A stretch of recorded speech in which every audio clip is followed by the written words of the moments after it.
This is Scott the Fix-It Guy. Our goal with our videos is to empower you to be able to do the repairs on your own and save a whole lot of money and also get that great feeling of having fixed it by yourself. Today we have a Bosch dishwasher that isn't draining, and you can see that we have a full contingent of water, so the water is all the way up to the top of the filter, and we're going to try and do a reset. Sometimes that'll get it draining again.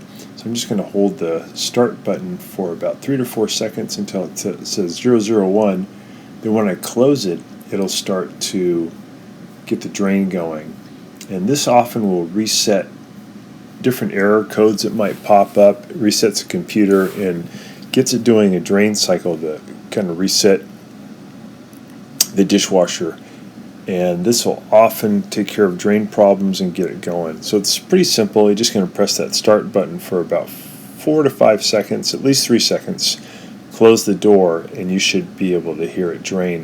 If it isn't draining, it could definitely be the air gap, which is located up by the kitchen faucet. We see it in the upper right hand corner of the screen, and that's easy to cure. You're just going to take off that silver cap and take off the white cap underneath. In the center hole that you see, that's the drain tube where it comes out, and there might be something caught in there.